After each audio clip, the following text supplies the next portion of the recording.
வணக்கம் மக்களே, நம்ம சேனலை ஃபர்ஸ்ட் டைம் பார்க்குறவங்க மறக்காமல் சப்ஸ்கிரைப் பண்ணிக்கோங்க. இப்போ நம்ம பார்க்க போகிறது மகாநதி தான். விஜய் வந்து பார்த்திங்கன்னா நம்ம காவேரி வந்து எப்படியும் மீட்டு கூட்டிகிட்டு வந்துடுறாங்க. நம்ம வெளியில் வந்து பார்த்திங்கன்னா செம ஷாக்கில் இருக்காங்க. ஏன்னா வந்து நம்ம காவேரி வந்து இந்த மாதிரி ஒரு ட்விஸ்ட்டில் வந்து மாட்டி விடுவாங்க அப்படின்னு சொல்லிட்டு அவங்க நினைக்கவே இல்லை. அதே மாதிரி வெளில விஜய் வந்தோடனே காவேரியை கட்டி பிடிச்சி நிற்கிறத பார்த்துட்டு வெளியிலாக்கு ரொம்பவே வந்து கடுப்பாகுது.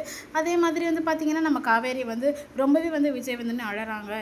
என்னை மன்னிச்சிடுங்க விஜய், எல்லாம் என்னால் தான் இல்லை, நான் அப்போவே உங்களுக்காக நின்றுருக்கணும் அப்படிலாம் சொல்கிறாங்க.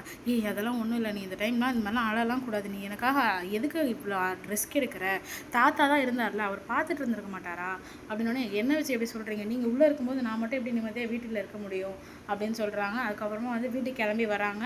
காவேரியை வந்து விஜய் வீட்டில் விட்டுட்டு கிளம்புறாங்க. வீட்டுக்கு கரெக்டாக வரும்போது நிவின், குமரன் எல்லாருமே வந்து இருக்கிறத பார்த்துட்டு என்னாச்சு எல்லோரும் வந்திருக்கீங்க அப்படின்னோடனே, எங்கடி போயிருந்தேன் இவ்வளோ நேரம் அப்படின்னு சொல்லிட்டு கேட்குறாங்க. இல்லை, நான் எக்ஸிபிஷன் வேலையாக தான் இருந்தேன், ரொம்ப வேலையாக இருந்துச்சு, அதனால தான் வர முடியல அப்படின்னு சொல்லிட்டு காவேரி சொல்கிறாங்க. ஆனால் அது துளி கூட சாரதாவால் நம்ப முடியல. அப்புறமா வந்து நம்ம நாளைக்கே ஊருக்கு கிளம்பலாம் அப்படின்னு சொல்லிட்டு திரும்பவும் நிவின் அவ்வளோ பேசுனது கேட்காம சாரதா வந்து ஊருக்கு போகலான்னு சொல்லிட்டு பேசுகிறாங்க. எதுக்குமா ஊருக்கு இப்போ திடீர்னு அப்படின்னு சொல்லிட்டு கேட்குறாங்க. என்ன பண்ணணும்னு நினைக்கிறேன் நீ அப்படின்னு சொல்கிறாங்க. நம்ம காவேரி வந்து அப்படியே நின்றுட்டே இருக்காங்க. சரி, இதுக்கு மேலேயும் பேசாமல் இருந்தோம் அப்படின்னா நம்ம வாழ்க்கையில் பேசவே முடியாது அப்படின்னு சொல்லிட்டு, இல்லைம்மா, நான் உங்ககிட்ட ஒன்று சொல்லணுமா, விஜய் வந்து பார்த்தோன்னா நல்லவர் தான்மா, அவர் இந்த மாதிரி ப்ராப்ளமில் மாட்டிக்கிட்டது காரணமே நான் தான் அப்படின்னு சொல்லிட்டு சொல்கிறாங்க. எல்லாருமே வந்து அதிர்ச்சியாக பார்க்குறாங்க. ஏன்னா காவேரி வந்து விஜய்க்கு சப்போர்ட் பண்ணதை நினச்சி எல்லாருமே ரொம்ப அதிர்ச்சியாக பார்க்குறாங்க.